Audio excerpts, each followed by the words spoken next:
A very warm welcome to everyone who just joined us on this section on de-risking women farmers through innovative insurance. I'm Doris Ibekwe. Welcome. I'm Doris Ibekwe, consultant at Global Index Insurance Facility at GIF IFC, and it's my pleasure to be moderating today's panel discussion. So before we begin, while hopefully a few others are joining us, I will cover a couple of housekeeping items. So first, each presenter in this section will have a total of 10 minutes for their presentation. At the end of the presentation, there will be time for Q&A section. And for the audience, as we move through the section, if you have any questions for the presenter, please use the chat feature at the bottom in this section to ask your question. At the end, I will be reading out your questions. And as a participant, you are allowed to direct your question to a speaker of choice. And before you do that, we encourage you to please introduce yourselves and tell us where you're connecting from, your name and your organization. So we hope to have an exciting panel discussion today, as we have a fantastic line of speakers joining us to share their views and their perspectives in this area. I'll introduce everybody now, and I will tell you about the agenda briefly. So first, it's my honor to introduce Regina Kissler. She is a senior policy officer in the Federal Ministry for Economic Cooperation and Development of Germany, BMC. She is also responsible for several programs under Insure Resilience Global Partnership, the leading global initiative to scale up climate and disaster risk finance and insurance solutions. Prior to joining BMZ, she worked with the Inclusive Rural Transformation and Gender Equality Division of the Food and Agriculture Organization, FOA, of the United Nations. With a regional focus on North Africa and the Sahel, Ms. Kissler holds a master's degree in political science and a master's degree in sustainable development cooperation. Our second speaker is Fatou Giwa. She is the IFC Women's Insurance Program Lead. She has over 20 years of experience in leading programs, capacity building projects, and advisory services in Africa. Before joining IFC, Fatou worked with the UN Women Deputy Country Representatives in DRC, heading both programs and operations. She has led gender initiatives across countries to advance gender equality and women empowerment. Prior to UN Women, Fatou was the IFC's Women in Banking Champions for Sub-Saharan Africa. She was in charge of gender advisory programs in Sub-Saharan Africa and SME banking projects in West Africa and Central Africa. Our third speaker is Sarah Ibrahim. Sarah is an operations officer for the Women's Insurance Program team within the IFC's Gender and Economic Inclusion Group. Her team advises insurance in emerging markets on the business case for becoming the insurer and employer of choice for women, and has co-created women's insurance programs that bring innovative products to market. Prior to joining the IFC 6 years ago, she worked at the Inter-American Development Bank, IDB Lab, and had previously held various consulting positions across Latin America and the Caribbean. She has a master's degree in public policy and development management from Georgetown University and a BSc in finance from the University of Delaware. Our fourth speaker is Tuga Alaskari. Tuga is an advisor at the Secretariat of the Insure Resilience Global Partnership, IGP, and lead of the Center of Excellence on Gender Smart Solutions. IGP is a global initiative striving to foster climate and disaster risk finance and insurance. Prior to this, she worked for the World Food Programme, Asian Development Bank, and African Risk Capacity. She was engaged in the design and deployment of disaster risk financing and insurance initiatives across Africa and Asia. Tuga has a BA honors in politics, philosophy, and economics from the University of Essex, and an MSc in Development from the University of London School of Oriental and African Studies. Our fifth speaker is Rose Goslinga. Rose is the president and co-founder of Pula, a company that is radically restructuring agricultural insurance through the use of technology. Pula has facilitated crop insurance for more than 4 million smallholder farmers in 13 African countries since 2015, and has over the last year raised $16 million to direct smallholder farmers across Africa.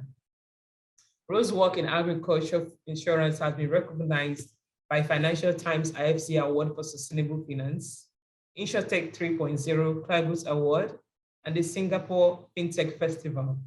She holds an MSc in Political Economy of Development from the University of London and a BSc in Business Economics. She's a Rena Arnold Hall Fellow and a Social Innovation Fellow from PopTech, and also a TED speaker. Okay, so let's look at the agenda for today. First of all, we have Regina Kisler from BMZ. BMZ is a long-term donor to GIF program and has been a key supporter to our program. She will be giving today's opening remarks. And after that, kicking off the section will be Fatou Giwa from IFC. She'll be covering IFC Shield for Shield, Insure Women to better protect all research reports. And also we'll have Sarah from IFC presenting IFC's recent study on mobilizing insurance for rural women farmers in Nigeria. Next, we'll have Tuga from Insure Resilience. The Insure Resilience Global Secretariat is a global initiative with multiple implementing partners in the field of climate and disaster risks and insurance. They are also very active through their work on the ground, and also through their subcommittees, one of which, the Gender Working Group. The Women Insurance team, the Women Insurance Program team is an active player of this working group. She'll be introducing the Center of Excellence on Gender Smart Solutions, sharing insights on their work, addressing gender gaps, and the application of climate and disaster risk financing and insurance. Last but not the least, we have Rose Goslinga from Pula. She will share insights on Pula's work, focusing on agricultural insurance premiums in Africa and innovative solutions to improve product design and access and distribution. Now, let's welcome our keynote speaker for today, Regina Kisler. Over to you, Regina. Thank you, Doris, and I hope you can hear me well. Perfectly, thank you. Then let me start with thanking you very much for the invitation. Being from a family farm myself, I'm delighted to give the opening remarks today, but also to have the opportunity to learn from you and more about all of your activities. We have a very interesting set of presentations and discussions ahead of us, I'm convinced, with a great diversity of expertise that has been brought together here today to explore innovative insurance solutions. While barely anyone feels the impact of climate change as much as farmers do in countries of the global south, there are constraints increasing the vulnerability of certain groups even further, including women, as we all know, prevailing gender norms and discrimination, underrepresentation of women, and limited access of women and girls to finance and resources shape the gender dimension of climate risk. The Insure Resilience Global Partnership brings together over 110 members, including industrialized as well as vulnerable countries. It backs a common vision to strengthen the resilience to climate and disaster shocks through the scale-up of climate and disaster risk finance and insurance solutions. And in this context, enhancing gender equality is crucial to the partnership. So let me briefly explain to you how this is integrated in and promoted by the partnership.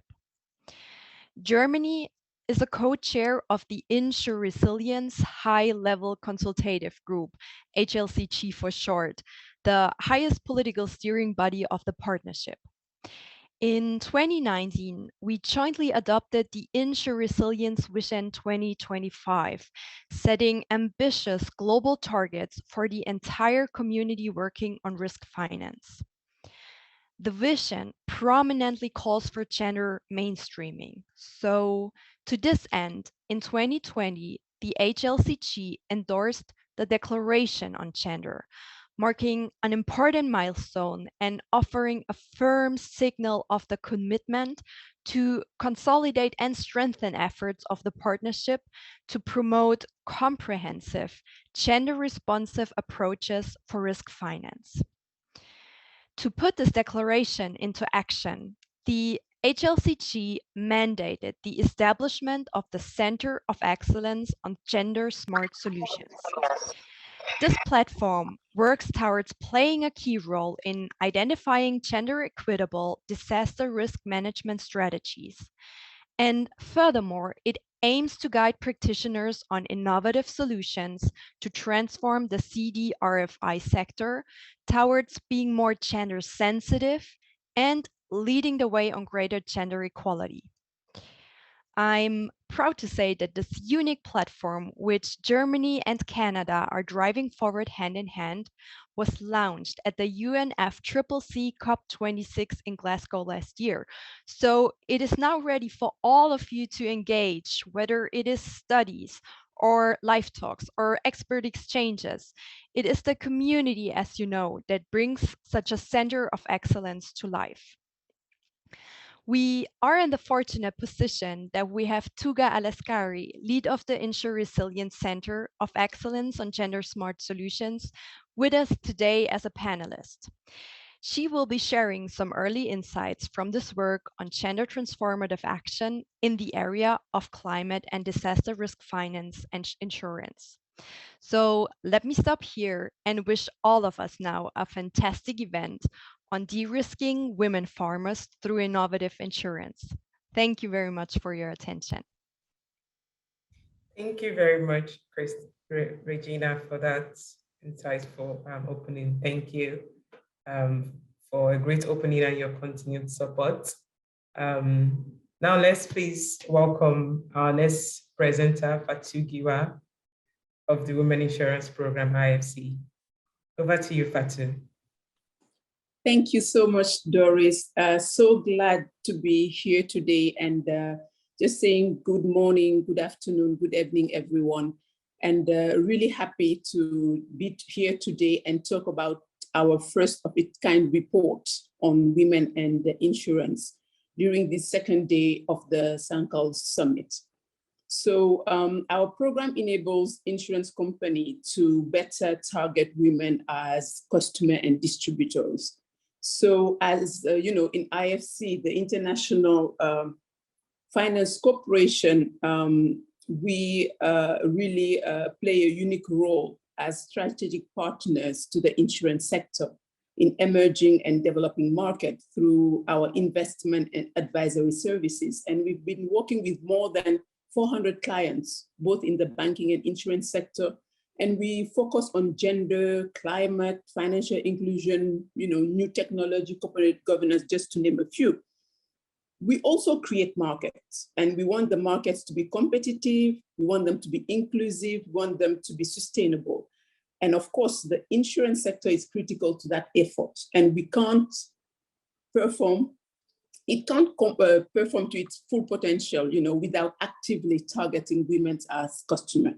Thank you. So when we say targeting women as customers, what we first did was in 2015, we conducted a first research just to understand better the relationship between women and insurance and the insurance industry. And we did it with the AXA Group and Accenture. And that report really provided us with an understanding on how much growth the women market alone represents for the insurance industry and what women want and need in terms of insurance product and services. And also it gives us recommendation as of how to attract and retain women as vital clients. What we did was both primary and secondary research, and we did that across 10 markets. And we find quite some very interesting data that we'll be showing in the next slide. So as I was saying, the She4Shield report that we are kind of very proud of really highlighted that the women are underserved segment for the insurance industry. It also laid out the role that the insurance sector has in job creation for women, particularly as agents, who in turn can help reach more women customers. So what we first found was really a very big opportunity, because what we saw is that the 2030 annual premium value of the women global market is predicted to grow approximately twice the size of the 2013 market. So as you see, increasing from 770 billion to 1.7 trillion. And more importantly, of this growth, 50% will be coming from emerging market. The report also, revealed a quite very interesting insight and trends regarding the women and their relationship to insurance. So when you look at the women from cradle to grave, there are 8 potential tipping points in their life for which they need insurance coverage. So when starting to work, when they are pregnant, have children, get married, want to buy a property, just to name those few. And what we've seen is that those tipping points constitute opportunities for insurance companies that can diversify their portfolio and increase their revenue. So providing better protection for women is an investment in society, as women tend to reinvest up to 90% of their income back in their children's education, nutrition, and health needs, which make them a vehicle of growth for their family and society well-being. There is also a great opportunity to create more jobs, having women as insurance agent and distributor. Now, the question is, what are the key drivers behind the opportunity that we see in the women's market? And we'll see it in the next slide. We'll see that it's really through 2 buckets. We have the increased participation of women in the economy, but we also see the evolving role that they are having and that need to be protected. So women are getting more educated. They are getting tertiary education. And what does it mean? It means increase in the income compared to before. More women also are working and they have higher level of entrepreneurship. On the other side also, you have women getting married much later. And just to give you... Hello, can you hear me? A little bit? Yeah, that we are back on. We did have a little glitch. We lost you after the delayed marriage, Fatu. You can pick up at delayed marriage. Okay, sorry. So they are getting married late. There's an increase in the divorce rate, but also what we see is that when women are single and heading households, they need more assistance and risk coverage. And just to give you an example, in Bangladesh, 12.5% of all households are women-headed. So we really see a potential there to be able to support them and give them a risk coverage. We also see that women have longer life expectancy with the gender pay gap. So they need protection for themselves, for their family. And also they are willing to invest more in education and health for their family. As we know, with the caregiving responsibility, they are likely to have larger burden on themselves. And when they need money, they borrow from their friends and they do it in an informal way. So these are really the key drivers that make that opportunity, that explain that opportunities for the insurer company to be able to look through these potential. Next slide, please. So we've seen the opportunity, but what is even more interesting is that women are valuable clients for insurer. And why is that? Their economic contribution to their household is increasing. That's what we've just seen. And so they can bargain, their spending power is higher, but also they are more willing to spend in insurance because they need more protection. So they are more willing to spend than men compared to men against the risk. And for them, security of mind is key.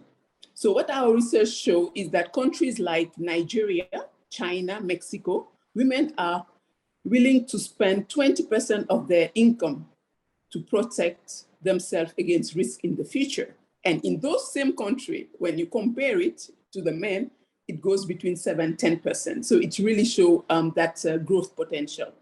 Same, when women when they purchase insurance for themselves, they don't only look at themselves. What I mean is they act as a conduit to the whole family.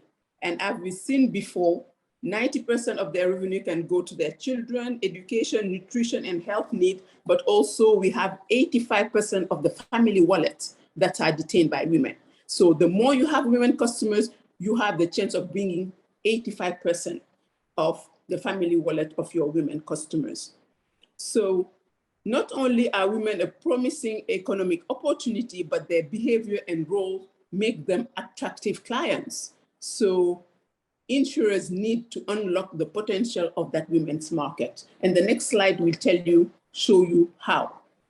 So what needs to be done is look at the insurance value chain and be able to develop a comprehensive strategy. And that will involve what?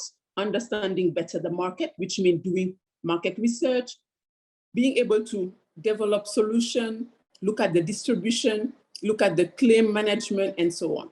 So as I said, first step, build intelligence to understand what the women want, what they need, and what their aspirations are, because we know that one size doesn't fit all. So the insurers need to tailor the recommendation of the characteristic of each of their market, but also the women's segment, and be able to develop for each of those segments products that are tailored to the needs. They also need to improve distribution and be close to their clients. And that means incorporating digital tools, building partnership, and so on. Because what we've seen through the research is that women agents build a relationship with their clients compared to men that are more transactional in terms of doing business. So being able to have more women to build that trust, to build those type of relationship, place the insurer in a position where they are able to not only acquire, but sell and retain their customers. Now we will be moving into the sex disaggregated data and why is it important. As you've seen previously, the first step in building a market, in having a women's market, is to build intelligence, to know more about the market. Because the lack of sex disaggregated data hinders the company's ability to identify gaps and be able to implement corrective measure. And you also know, if you want to measure something, you have to start with the baseline. So you start by being able to disaggregate your portfolio and be able to understand internally what you have. And then being able to venture in that new segment, you are not alone. You need to bring the whole company with you, which means that being able to build the case, have a clear business case through internal analysis, sizing of the market, so that you can determine the potential market share and profit. So with that data-backed business case, you are able to get the first step in evaluating an investment decision and gaining support internally to do a feasibility study and be able to implement a women market. So we'll also talk a little bit, winding down here, I'm sure, looking at the time. So we also want to touch a little bit on the COVID-19. And as you know, the economic impact of the COVID-19 has been devastating. So emerging evidence really suggests that the crisis really have a disproportionate impact on women compared to men.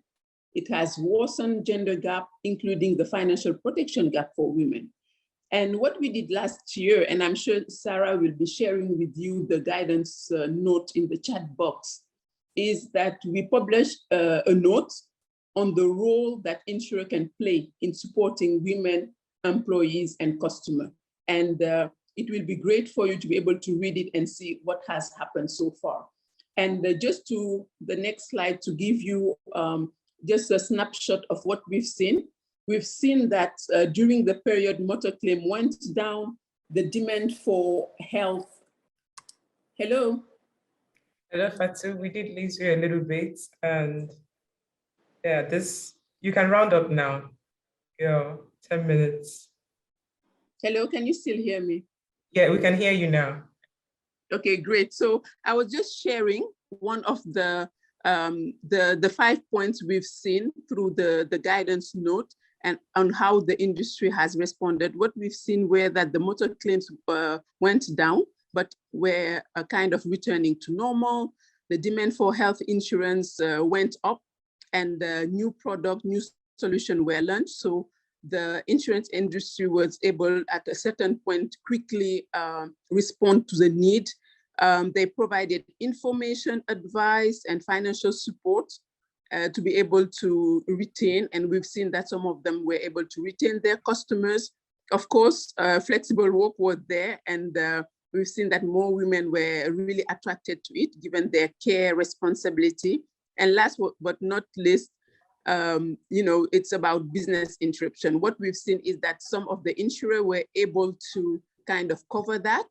And for example, we've seen in Kenya that the IRA for some of the claims were able to advocate for the insurance company to do some payoff, while in other countries, it was not so obvious. So just sharing some points on the guidance note we've shared, we've done, and happy to discuss more about it.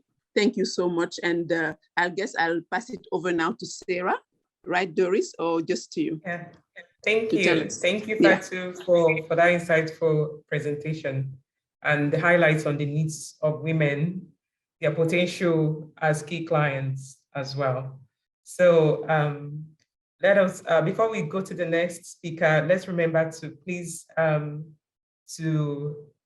remember that every speaker has 10 minutes as we move on to our next speaker, who is Sarah Ibrahimi from the Women Insurance Program, IFC. Over to you, Sarah. Thanks so much, Doris. And thank you, Fatu. I know that we have a lot of new faces in the audience, so it's always good to really set the stage for why is the women's insurance opportunity an important one, and why should we even be focusing on women as employees, as well as part of the sales force, and of course as customers. So today I'm going to be speaking about brand new research. This is the first time that we presented it publicly, so you are all part of a very exclusive group.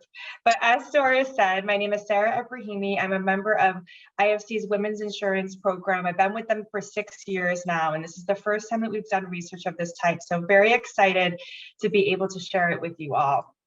So as Fatu explained, across IFC, we have several different groups that are working on the subject of insurance. And one of them is also the Global Index Insurance Facility, and that is the GIF. So the GIF, along with the Women's Insurance Program, we've both seen through our work in emerging markets that insurance really can help manage the risks of rural women, but there is a gap between the awareness of insurance companies, the availability of products in the market, and of course the needs and preferences of customers, especially women customers. And so we conducted a research to really try to better understand this gap and what the insurance industry can do to close the gap between the availability of products and what women actually need and want. So to do this research, we conducted interviews with 458 rural women farmers. We had 12 different farmer focus groups across Nigeria. We had interviews with 30 different women that lead agribusiness SMEs, and we had interviews with 16 different insurance industry stakeholders. And so while the full report is not published yet, my presentation today is going to give an overview of our methodology, some key findings and next steps, and hopefully inspire all of you to take action in some way to help close these gaps. Now, in addition to myself, we're fortunate to have Joanna Farrell joining us in the chat.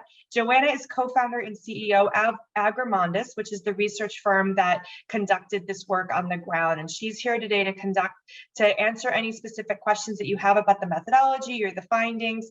And just as a bit of background, Agrimondis is a research and consulting firm that specializes in agribusiness, monitoring and evaluation, research and development. They have headquarters in Nigeria with offices in Kenya, Germany, and the UK, and their focus is in Africa and emerging markets globally. Next slide. So what did we find? Why are women what is the importance of rural women in Nigeria? Why did we choose to focus our research on rural women? Well, first and foremost, as you heard during Fatu's presentation, women are a tremendous market opportunity, but more so rural women in Nigeria. So in addition to the growth opportunities that they present, we found 4 key reasons why we really want to focus on rural women farmers and women-owned agribusiness SMEs. The first is the low insurance penetration rate. In Nigeria, only 5% of adults are estimated to have insurance, with men being 2.4 times more likely to be insured compared to women. There's, of course, a high population of rural women farmers. It's estimated that rural women farmers make up 26% of the entire population. There's a high percentage of female entrepreneurship in Nigeria. It's estimated that there's 23 million female entrepreneurs and that they own approximately 41% of all micro businesses. And that there's equal opportunities for, if there were equal opportunities for women, this would increase our agricultural output. They estimate that if women were given the same access to resources as men, agricultural input would increase by 2.5 to 4%. Next slide, please. So who were the women that we surveyed? Who was on the ground? Well, we found that 67% of them accessed their farmland through ownership, inheritance, or family member, whereas 24% they rented their land. Found that 97% of them were crop farmers, and that 52% were both crop and livestock farmers. 81% had other sources of income outside of farming, meaning that they were selling farm or non-farm products and had other forms of employment. The rural women that we interviewed were focused on meeting their day-to-day needs. They wanted to intend to continue farming, and they also were, as you saw, involved in other income-generating activities. The primary concerns of rural women, they were really concerned about their basic needs, their families being number one, especially their food and health care. They were worried about their children's education, paying the school fee, and of course, stressed from juggling domestic duties and their childcare while also farming. The key events in their life for them where they had the most change and stress was around marriage, pregnancy, childbirth, and funeral ceremonies. But there's also, with regards to funerals, there's a lot of negative taboo around anticipating or planning for things such as funerals, which may represent having a lack of faith. So of course, our research also covered agribusiness SMEs, and we saw that agribusiness SMEs, their primary constraints included small profit margins, debt, and a lack of capital to be able to expand their businesses. And the main risks that they faced were a loss of customers, price fluctuations, and government policies, and the rising cost of inputs. Next slide. So what should insurers know about rural women? Well, as you see on the slide here, we've included some great quotes, but we also wanted to share a little bit more. We found that 70% of women, they'd heard about insurance, but only 3% of those we interviewed had any form of insurance. They showed a high interest about the concept and how it would benefit their livelihood. Some of them were covered by MFIs or aggregators, but they weren't aware that they even had insurance. So making women be aware of coverage that they already have is very important. We found that for agribusiness SMEs, they had heard of insurance, but not necessarily business or agriculture insurance in particular, and that the average woman did not tend to see much value add about insurance simply because of their lack of awareness or education about it.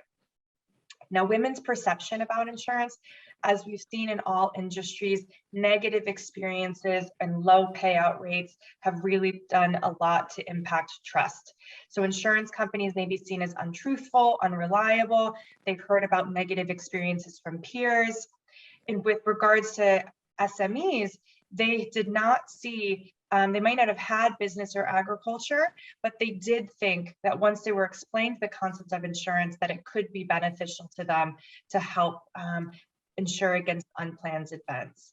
And as you can see on the bottom of the screen, we found that women and businesses were willing to spend between $1 and $12 US a month on insurance. And according to them, they would have had, they prefer to pay at the end of the season. Very few would be able to pay upfront or mid-season. Next slide. So what are women's insurance needs? I listed a lot of information here. These slides will be circulated, but just to dive into a few specific things. With regards to health insurance, innovative health insurance products such as prenatal care, postnatal care, maternity insurance would really be seen as a big value add.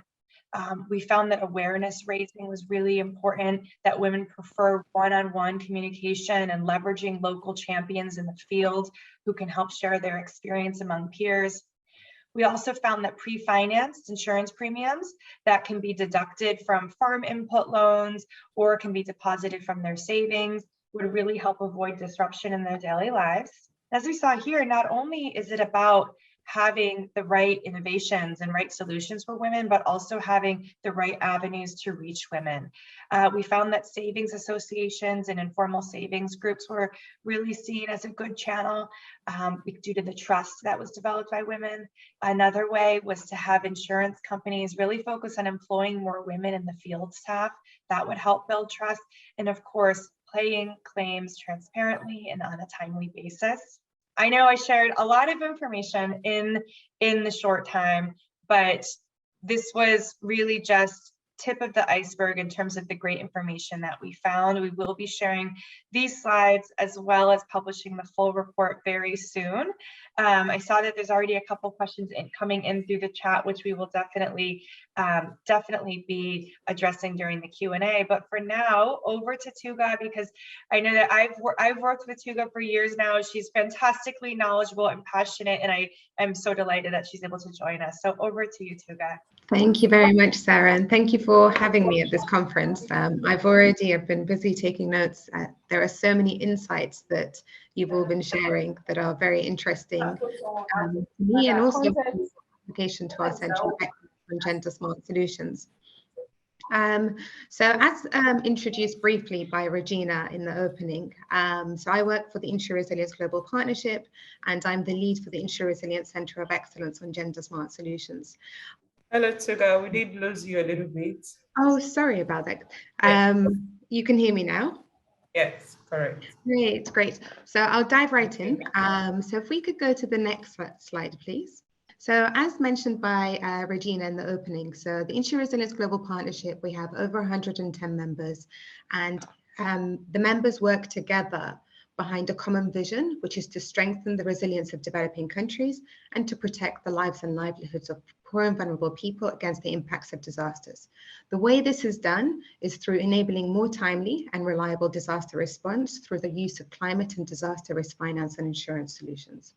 We have a number of work streams. So we work through, for example, convergence and advocacy at a global level, working through the different policy platforms that exist and really trying to show that disaster risk financing and insurance is a very integral part of resilience building and adaptation. In addition to that, we have action and implementation through members of our partnership that are working very concretely on the ground to scale up access to disaster risk finance and insurance. We also have a work stream on capacity building and knowledge management, which is a strong pillar of the work that we do. And in addition to that, we look at creating a collaborative network. We recognize that we have members from, as Regina mentioned, government representatives, private sector, development sector, NGOs, academia, bringing that all together so that we really enhance knowledge and action on climate disaster risk finance and insurance. But running across our entire Vision 2025, we have two cross-cutting objectives. One of them is what we call pro-poor approach, really looking at the impact on people, taking a people-centered approach in all our work. So not getting too tied up on, just the numbers of how many people are affected, but also going deeper and looking at the impact. How are these projects actually improving people's livelihoods, building their resilience, addressing poverty, and so on? And then a second cross-cutting objective is gender mainstreaming, which I'd like to zoom in a little bit more on. When we set out, we had a very interesting discussion with our governing board, our governing body, the high-level consultative group. And they were saying, gender mainstreaming is very important, but what does that actually mean? And we realized that there were a lot of gaps in translating that into action. There are knowledge gaps, and we needed to really make a concerted effort to raise the knowledge about this, raise our own knowledge about this, and to foster the different partners that needed to take action on this. So if we go to the next slide, I'll talk a little bit more about the Centre of Excellence. It all started with a study. So in the beginning, we wanted to have this gender mainstreaming objective, and we said, let's try and understand where the gender gaps are. We commissioned 2 studies, and they found some very important, they came up with some very important findings. So firstly, there is quite some documented evidence of the differential impact of climate change and disasters on people of different genders.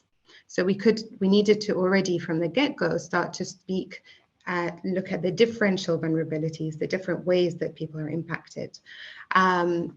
There's also issues related to financial inclusion, and also many of the projects that we were working with were potentially focusing a lot on formal employment, structures that existed, and in doing so, without meaning to, leaving out and potentially exacerbating gender differences. And then there are many statistics here. I think in the interest of time, I won't go through all of them, but there was a strong imperative for us to better understand the differences, to take a closer look at the projects and look at where there are entry points to redress these imbalances. So to do so, we launched the Insure Resilience Centre of Excellence on Gender Smart Solutions. We did this at COP26 just recently in November in Glasgow at a high-level event. And this was already after a year of work. We had a soft launch in 2020. And we started to work with our members of our partnership. We have a gender working group. Sarah is a member of the gender working group, and maybe some of you listening today. And we really tried to pull together what information exists out there, who's doing what, what's the evidence base, what examples do we have of good practice, where can we share knowledge among different members of our partnership, and what can the Centre of Excellence do to address these gaps. So if we go to the next slide. So the Centre of Excellence on Gender Smart Solutions has the vision to have gender smart approaches understood and applied to climate and disaster risk finance insurance, which is the focus of the Insure Resilience Global Partnership mandate. And the idea is to strengthen the resilience of poor and vulnerable people who are differentially impacted by climate change and disasters. And the objective is to guide practitioners and policymakers on innovative, inclusive, gender responsive and sensitive quality CDRFI solutions, and to address the specific gender and intersectional needs of poor and vulnerable people. We also realize that we can't say that, you know, women are a certain way and men. We recognize that there are intersectional vulnerabilities where we need to recognize that, you know, gender and disability, migration and disability, all sorts of differences that people are facing. So we need to start to have that lens when designing and developing disaster risk finance and insurance solutions in order to not leave people out. We have 4 pillars in the Centre of Excellence on Gender Smart Solutions. One of them is knowledge and evidence. So we're gathering research that exists out there. We're also finding the areas where there might be gaps, and we're working with our partners to commission research to address these gaps. We separated out the second pillar. It could have been knowledge, evidence, and guidance, but we realized there's quite a lot of knowledge out there, lots of research that says these are the gaps, you know, this is what's needed. For example, we need gender disaggregated data. But to convert that to action, we need to look a bit closer and develop very easy to use guidance notes. What, for example, the gender disaggregated data, what data is that? Are we just going to count how many men and women are covered in a project? What are the questions we should be asking to truly understand right through the project cycle, from the design to the implementation to the evaluation, what kind of questions we should be asking to ensure that we're not missing something out related to gender differences. In addition to that, we have an opportunity pillar. So one example of an activity under this is we have a scholarship program where we find where women in leadership in insurance supervisory bodies in the Global South can apply, and they benefit from this leadership and diversity course, which takes part, it's by the Women's World Banking and the University of Oxford Said Business School. And the Centre of Excellence funds the participation of participants in this program, and they come in. What's interesting about this course is not only do they go and benefit from the leadership and diversity training, but they take with them a policy idea that they want to implement in their country, and they can work on it with others in the course, with experts. And then when they go back, not only do they have greater knowledge about leadership and diversity and gender issues, but they also have they're better prepared to implement their policy idea. We're now adding an additional component to that, which is a coaching component. So after they return to their country, they can also benefit from additional coaching to support with that transformation of the sector that they are working on, the policy reform. And the final one is community.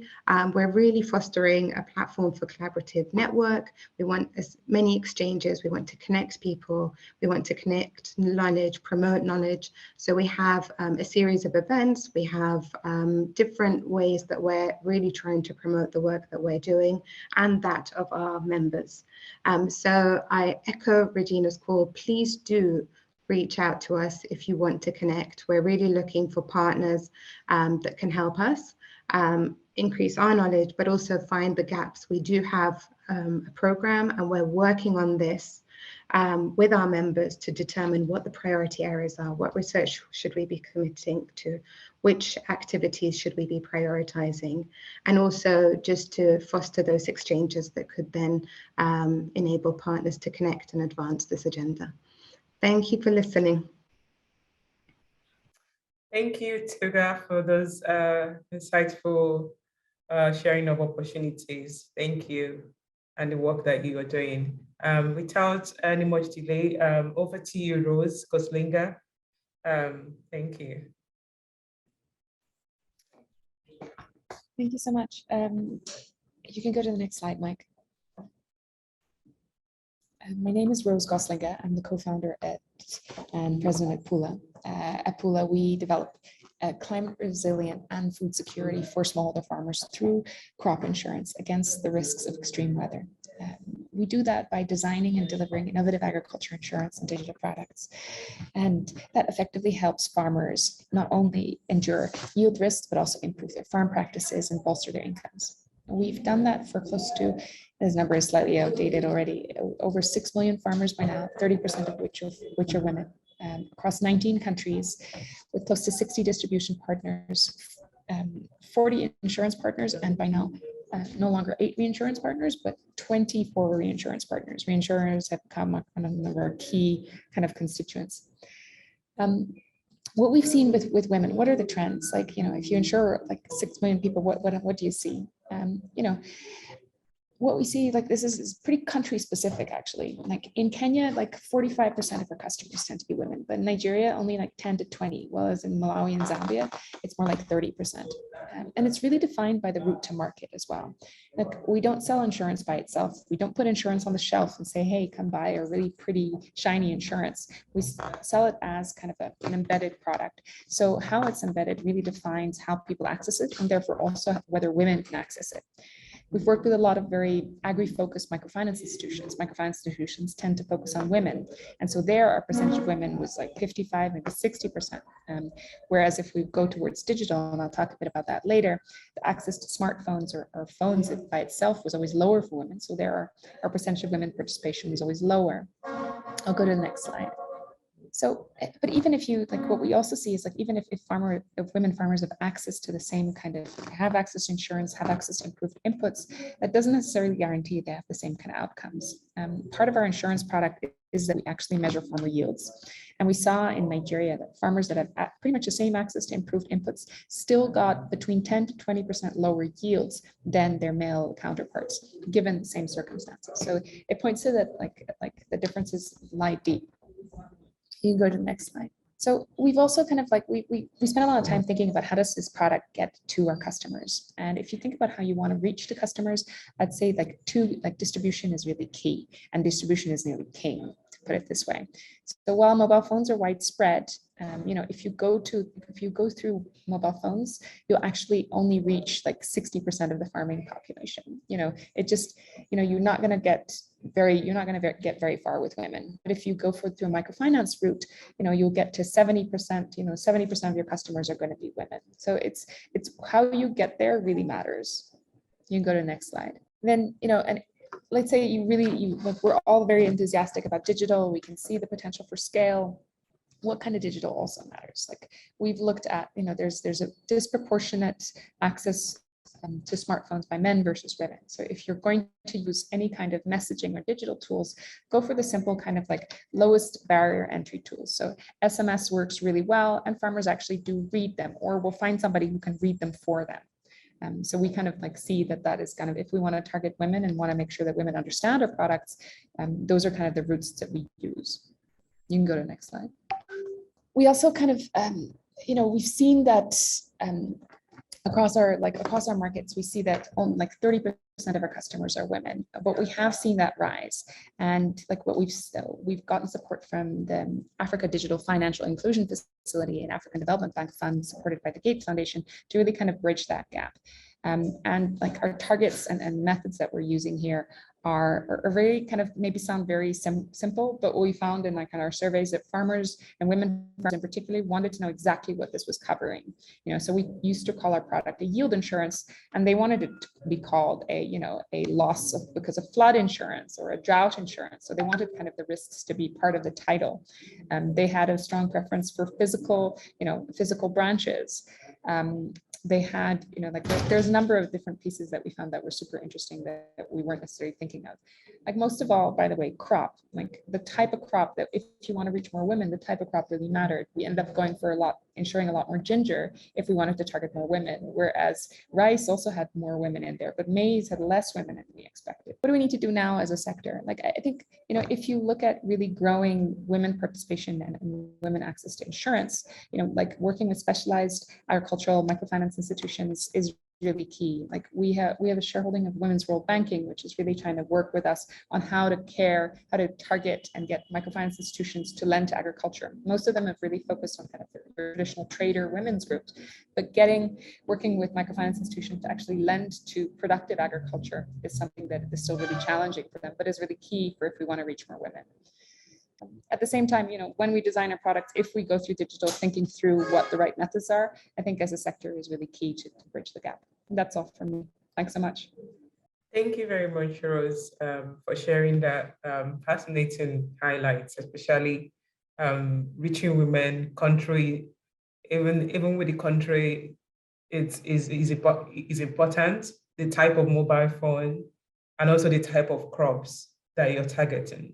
Thank you very much. That is really insightful. And we're going to move further to the Q&A section now. And now we're happy, hopefully, just to reiterate, please send us your questions in the Q&A section, and feel free to address your question to a specific speaker of your choice, and we'll be getting to all of them as soon as we can. And to kick that off, I think we have, for the first question, we have Rajat, and it says, is it possible to link crop insurance, weather insurance, to health insurance? Is bundling of such portfolios feasible? Can the insurance be linked to positive health outcomes or health practices, in brackets, nutritional outcomes? I will pose this question to Sarah or Joanna. Joanna, do you want to take that? I know that you already answered it in the chat there. If there's anything else you want to elaborate on, I know you answered both Rajat and Dennis, but anything you want to add there? I don't think at a high level, but just that there was quite, even though there was low awareness of insurance in Nigeria, there was quite a lot of interest in it, and especially in terms of opportunity for maybe the private sector to engage. The bundling made sense. So there was interest for both kind of crop or weather type insurance and linked with health. that is an opportunity also potentially to help with the business case for this target market. Yeah, absolutely. And I can just jump in there and add on, because I saw another question that came in asking about if insurance tends to be a push versus rather than a pull product. How do we incentivize the private sector? Well, I would say plain and simple, we've built out such a strong business case around why insurers should be designing for women, that take a look at the links that were shared there on IFC's women's insurance page. We have the She for Shield report, which is the full version of what Fatu's presentation was, just really laid out kind of how much money the market is leaving behind by not targeting women customers. And then you can go and read through. We have 5 different case studies across Africa and Asia on kind of the different clients that IFC's women's insurance program has worked with. And within those case studies, we do provide specific numbers around how much money and how many new clients each of our insurance companies that IFC's engaged with to help design women-specific strategies, how much money they've been able to gain by targeting it. So plain and simple is, that's why they should care. They should care not only because it's a good thing to do, but it is very good business. It is very, very, very good business. So definitely direct you to the case studies that I shared in the chat earlier. Thank you very much. And my next question will be posed to Fatu. Based on the recent research findings, it has shown that the traditional insurance is not tailored to meet women's gender-specific needs. As you have observed in Nigeria, there is no record of development of insurance products specifically for the women by insurance. Is this a missed opportunity for insurance and for socioeconomic development? And if so, what can insurance, and other sector stakeholders supporting implementation do to be more gender inclusive within their own institutions and operating models?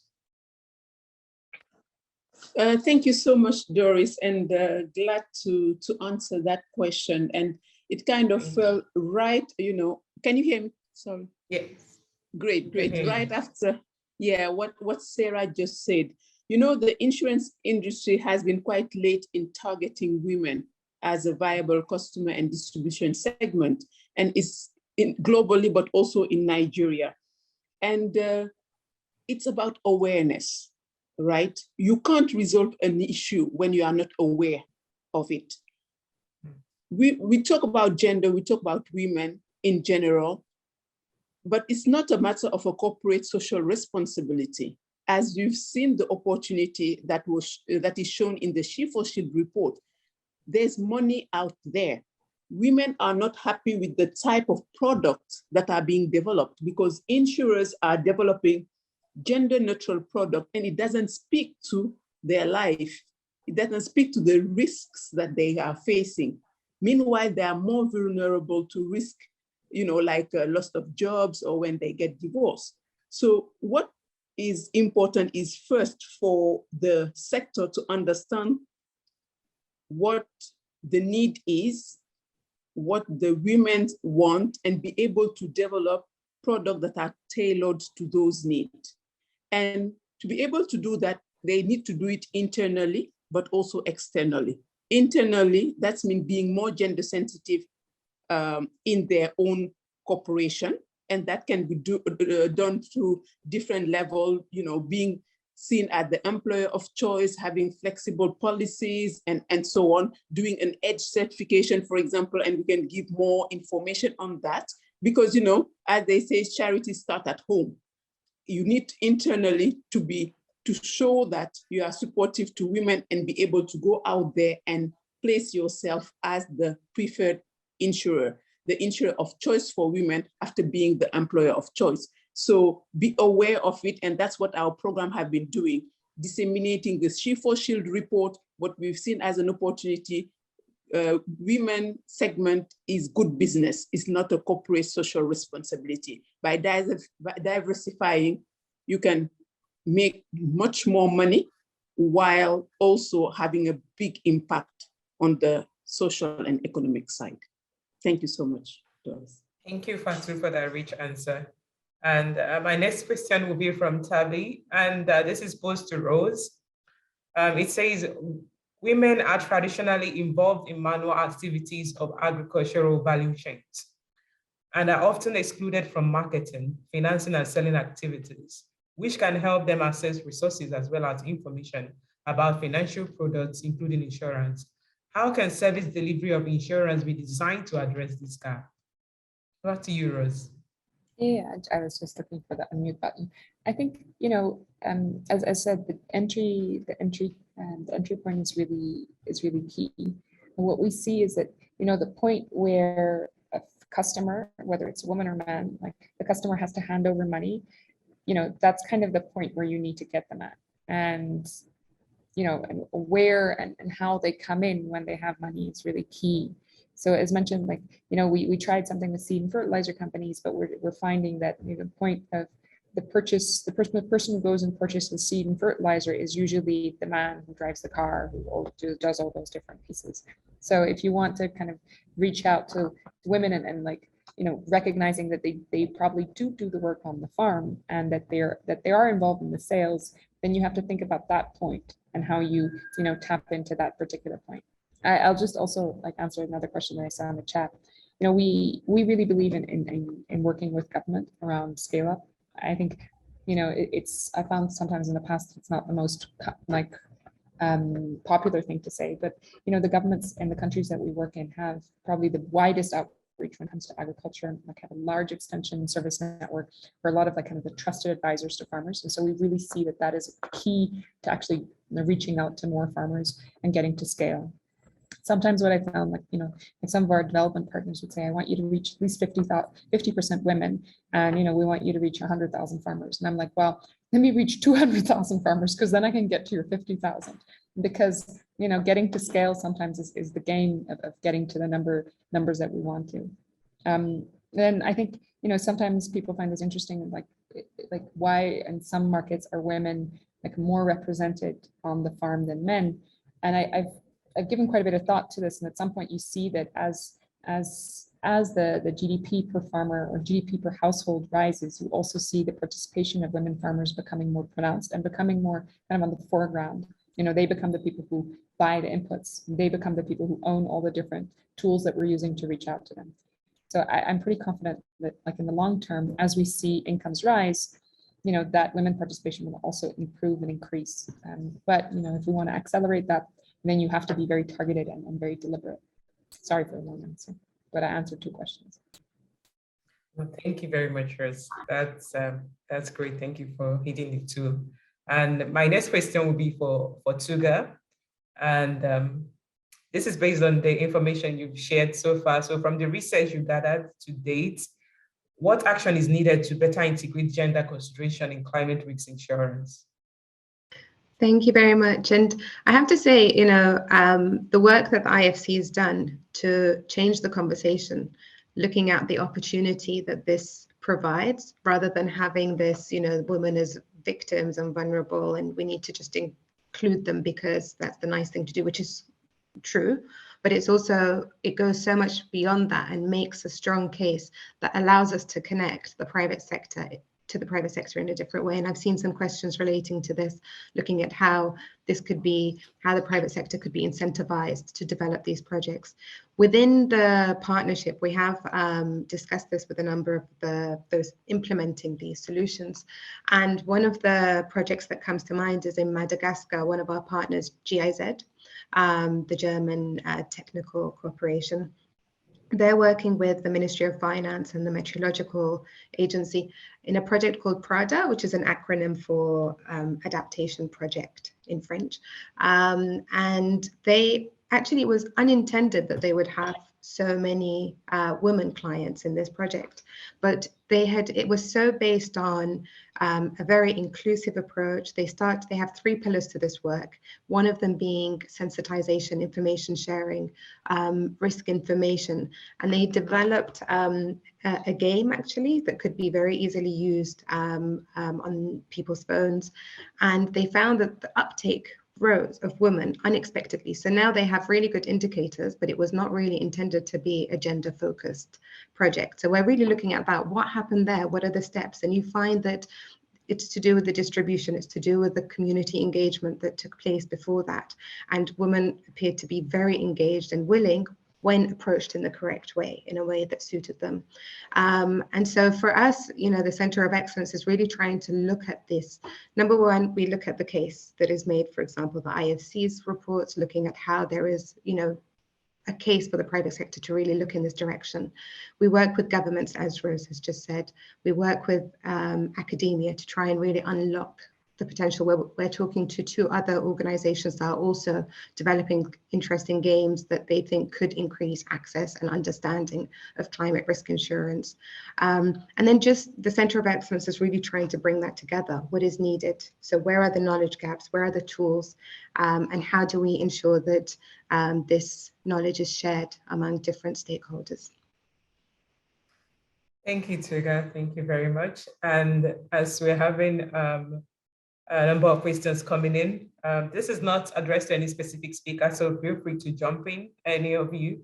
That would be nice. And the question is from Peace Chandini. It says, many of the financial institutions are profit-oriented as opposed to providing a service for women. How do we bridge the gap between financial institutions looking out for profit versus developing products that address the specific needs of women? Yes, Doris, I would like to take that, please. This is Fatu. Thank you. That's it. Yes, I started in the chat, and what I wanted to say to Peace is that it should be the same thing. What I mean is that the women market is not a nice to do, nice to have, social responsibility kind of approach.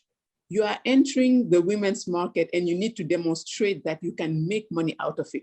So you are killing, you are using a stone to kill 2 birds. One, you are making revenue, but at the same time also you are addressing that gender gap. You are providing the much needed type of service, tailored service that the different segments of women need.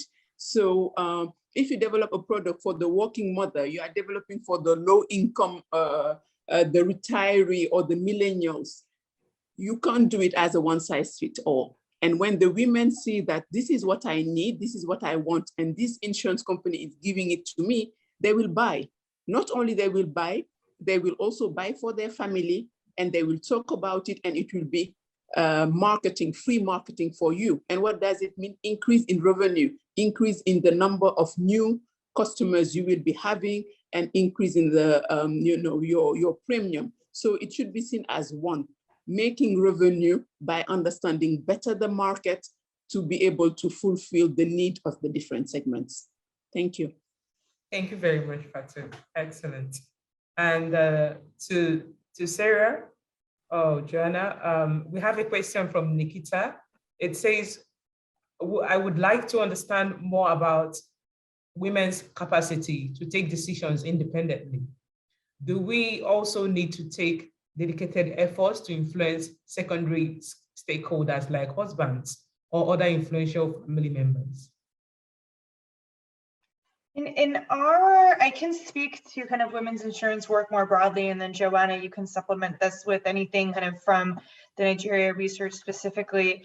But in our on the ground work with IFC, we've actually found that women, even if they say they're going to, consult with their husbands at home, it's mostly they use that as an excuse because they felt pressured during the sales process, and that they actually want to take a second step back and actually gather more information and truly understand if it is the right solution for them and for their families. We've found that having actually sales agents be less pressuring and actually more just providing information and actually getting to better understand women's needs, that's been a more successful kind of approach in terms of providing information, having pamphlets, having websites, having kind of the sales process built around giving women the time and the space to be able to digest the information on their own. Because anecdotally, women have told us they use that opportunity of, oh, I need to go talk to my family, just as a chance to step away from the process and be able to fully digest it. Joanna, did you have any other observations on the ground in Nigeria, specifically with, you know, rural or smallholder farmers?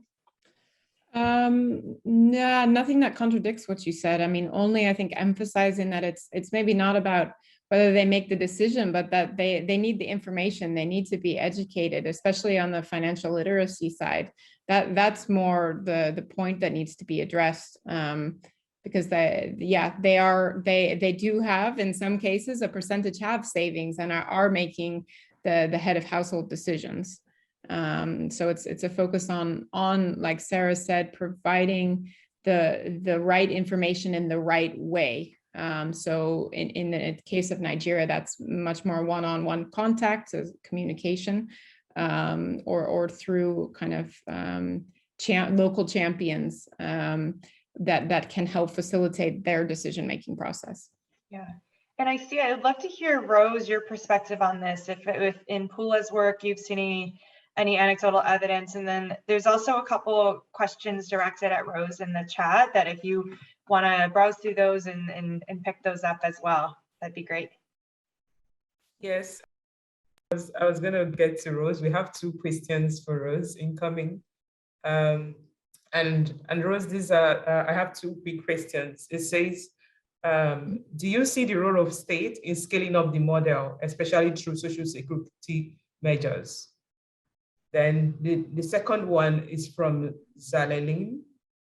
It says, radio and ICT-based technologies like SMS, voice messages, etc. should be tried to create mass awareness in insurance basic concept, as it is new to many smallholders. So, okay, I'm not sure that's a question. So the first one is from Ruchi. Yeah, so as mentioned, like we just launched a program in Mozambique that is definitely in partnership with kind of like a social safety net function. And so we definitely see that there is potential for that.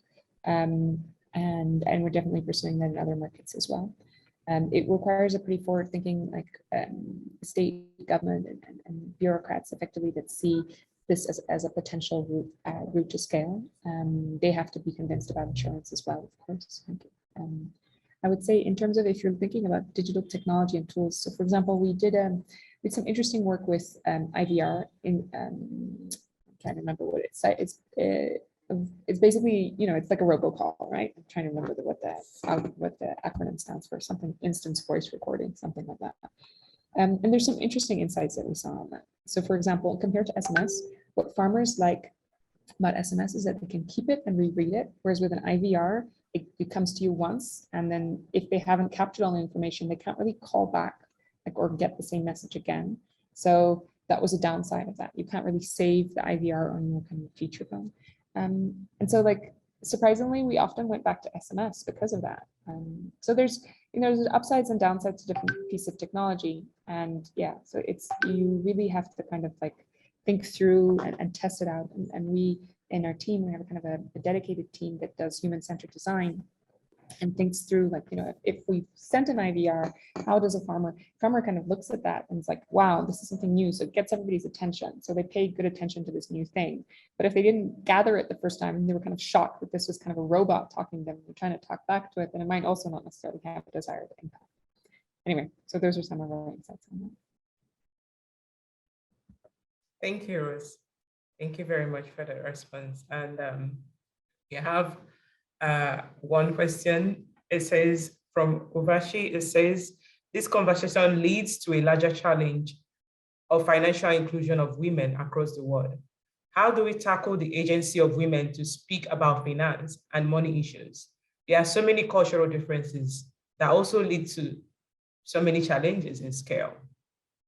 Yeah, so I'm looking through the chat for that question because it was a lot packed in there, but I think to answer it quite simply is that scale is achievable, but it does require local customized solutions. So what works in Kenya is absolutely not going to work in Nigeria. Even if we look kind of what works for a woman in Lagos that is a working mother is going to be very different than what works for the women smallholder farmers that we just conducted research on. And that's one of the big lessons learned from kind of IFC's work in this area, is that the solutions need to be, customized for the subgroups within women, because women is not one segment. We have, the needs, a millennial woman, a working mother, a woman closer to retirement, a woman that owns a small business, a woman that's in a rural versus an urban area. And Rose made mention to human-centered design. Incorporating human-centered design methodology has truly been the bread and butter of really empathizing, understanding the needs of women, going into those subsegments, and really not creating a one-size-fits-all solution, but really having it be, tailored solutions for each of the women's subsegments within a particular market. And so if you, to link it back to the question, if we are looking at achieving scale, the successful way to do it is not through, taking one solution and trying to reach as many women with it, because women will see through that. They'll know that it's just a copy and paste in a different marketing technique and in a different way to try to get them to buy it, and that it really isn't serving their needs. So I would say, look at the women's subsegments, understand their needs, and then design for those needs in terms of insurance, and then also look at their preferences in terms of distribution.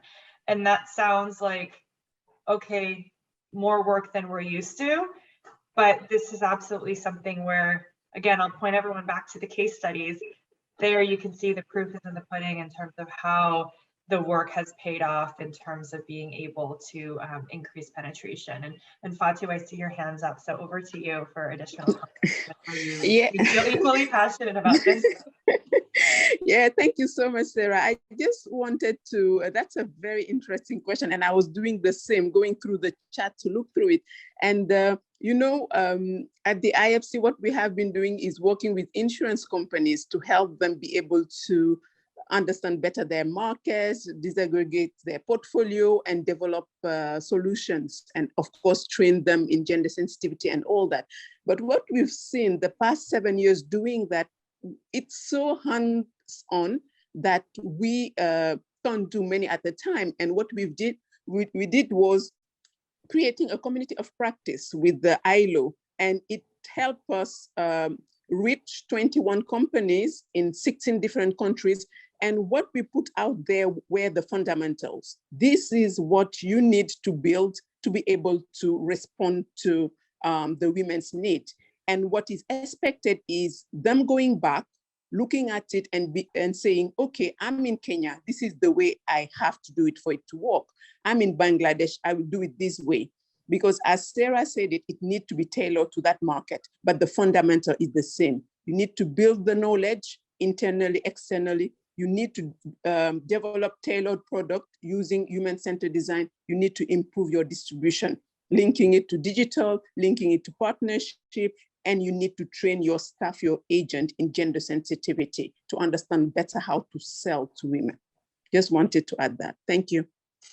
Thank you, Fatu, for jumping in there. That's a great perspective. Thank you so much. I see your hand up, Tuga, please. Yes, I mean, I think it's a fantastic question, and I really appreciate the answers from Sarah and Fatu. And I think there needs to be two things. So on the one hand, we need to develop frameworks in terms of how project design should start to think about the different considerations, what kind of engagement they should make. And then the second part of it is really to start to build out that evidence, to try and build out that knowledge, which is different in different regions, different sectors, different types of women in different circumstances. And in the Center of Excellence, we have this guidance pillar where we're really looking at, sort of what project cycle should look like and where the different questions should be asked in the design, implementation, and in the evaluation of a project. But in parallel to that, we're partnering with grassroots organizations. We've got a project coming up in India where we're working very specifically in a very niche area with a grassroots organization to try and understand how they've overcome distribution questions related to insurance with women. And then we're also looking at reviews, regional reviews. So we did a review, the World Bank actually in the Pacific, looking at the policy frameworks that enable inclusive insurance and gender inclusive insurance in different countries and where there might be barriers. And we hope to replicate that in different regions and countries. And also just to be connected, if someone's listening here and they feel that there's a story that to be told, we'd love to hold that out and write it up and share it in case there's another project that could really benefit from these case studies. Thank you very much, Tuga. And I think our very last question will be to Rose on how Pula has been successful in signing up a lot of women farmers in Nigeria, Zambia, and Ethiopia. So we want to know what are the key steps you have taken to build or to increase proximity to women clients and to gain their trust to sign up for insurance products, as trust is the key issue for women. Trust is a key issue for insurance. It's not a key issue for women, man. Like it's like the core of insurance. There's no such thing of insurance without trust, and nobody trusts insurance. So, I think, look, the answer to this is the answer to insurance, right? The answer to this is scale. Look, if your products, I think anything in insurance has two elements to it: product and distribution. So the product needs to make sense, whether it's a product, and I'm going to sound very unpopular here, and some of my women-centered shareholders will say, you don't necessarily design products for women. We design products for scale, and we design products for profitability. And I'm not embarrassed to say that. I think as you get to scale and as you get to profitability, you start reaching more women. I know, because I get invited to events like this, I know exactly what to answer and what to say about, okay, hey, this is how you get to more women. And it may sound cynical when I say that, but we know we get to out of 6 million, 30% women is close to 2 million women, right? And we got there because we are unabashedly focused on scale. And if if 30% of 10 people is only 3, but 30% of 6 million people is 2 million people. So, I would say our focus and getting to women is to think about how you scale for insurance, because then you also, as I said, it should be good, it should be good business. So we will look at, hey, which sometimes we'll look, hey, if we want to particularly get at more women, we've looked at this saying, hey, we should then really look at those kind of cross way of communication. We should go for kind of the easiest, no fringe, no barrier, and entry level kind of education if it's talking to digital. If we want to get to women, we really need to support we need to support how microfinance institutions, which have been very successful about getting to women, can get into financing agriculture. Those are kind of our key things if we specifically want to be deliberate about getting to more women. But my best answer for this so far is scale. So how do you get to scale through your programs? One of my first jobs, I worked for the Ministry of Agriculture of Rwanda, and Rwanda knowingly has a huge percentage of people on the National Health Insurance Scheme. And how did they get there? I'm going to tell a slight story here. We found that, I used to live in Rwanda, and on Saturday morning, my village or my communal leader would call me up and say, Rose, why are you not at our community work activity yet? We're fixing the potholes this week. And I was like, Aish, man, I've been partying the night before. I want to sleep in, kind of thing.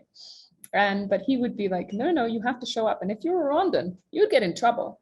What kind of trouble? I would not be able, if I didn't show up for my community health community work, I couldn't get a passport. I couldn't get access to certain services. I couldn't get, if I was, I couldn't get kind of social services. And if you showed up, then, the first thing they asked you is as a Rwandan, they would ask you, do you have your health insurance card? Have you signed up for your health insurance? So there was enormous kind of social control and systems that tugged for this. And if we think about this as a community, I'm always challenging our team to look at, okay, what are the administrative pieces that we can put in place? What are the services that we care about so that we get our insurance products to scale? You know, somebody asked me about how can we get livestock insurance how can we get people to co-pay? And often the answer in these kind of forums is about we need to educate people better. Like, you know, I'm going to go a rant here, but like, you know, in agriculture insurance in the US until the 1980s, and all these farmers are extremely well educated, was like in the 10, like maybe around the 10%. It went to, in the 80s, it went to 90% because only if you had access to, you know, or if you were co-paying, you could get like FEMA, like, which is a disaster risk insurance. And this was for extremely well educated people. So this was never a question about education. This is about like carrot and sticks. And I think as a sector and as leaders in this sector, we need to think very carefully what those carrots and sticks are. And when we get to those and when we think about those, then we get to scale and then we reach a lot of women. Thank you very much, Rose. And as we're getting to the close of our of this section, before we say our goodbyes today, I want to give all our speakers just about a few seconds to just give us your last points, to share your last final thoughts with the audience. We can start with Regina, and then Fatuji, Sarah, Tuga, and Rose. Well, thank you very much for giving me the opportunity to say a few last words. It was a very interesting session with a great insight into on-the-ground work and seeing what is possible, but also to be aware of the challenges and constraints that are still existing. So thank you very much to the organizers for this very interesting event, but also for the panelists for presenting their work. Over to you. Thanks. Thank you, Regina. Thank you, everybody. This was a very interesting discussion, and my word to close it will be resilience. We need to be resilient and continue building awareness. Without awareness, we won't be able to do much. So we have to keep showing the opportunities, keep sharing what we are learning throughout our different projects.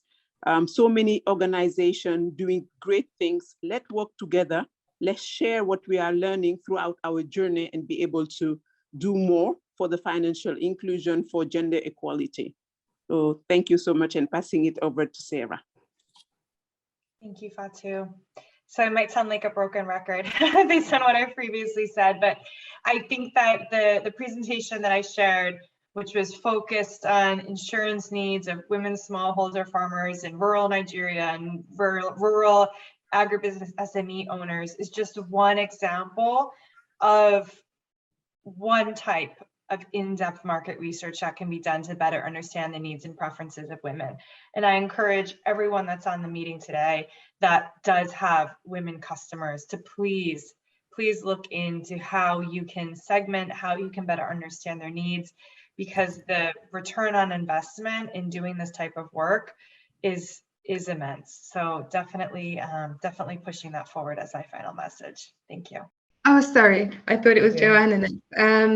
Firstly, thank you so much for inviting me, and thank you to the other speakers for very insightful presentations.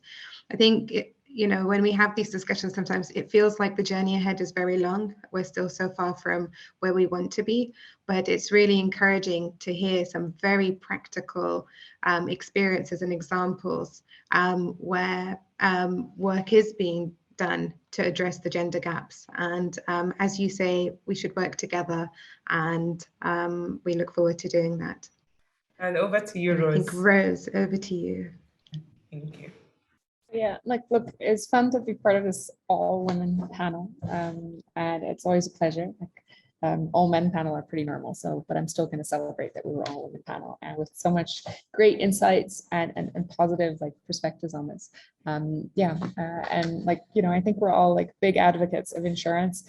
I always love to be on a panel with all insurance nerds, and we can all nerd out over it.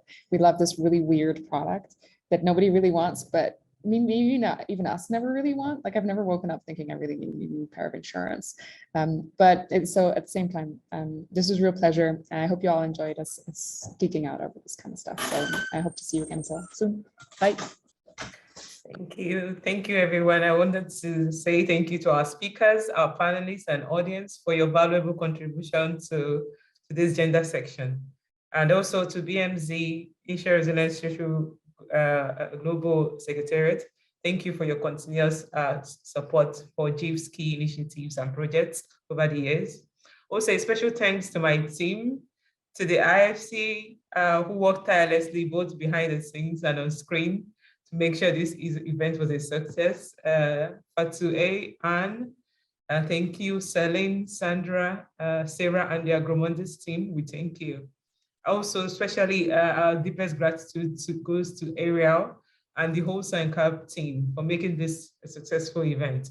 Thank you all, and we hope we've all learned something from hearing from our speakers, and as well as the audience. This has educated me, and I'm sure everyone here, on how insurance as a development tool can help developing countries bridge the gender gap and promote economic growth.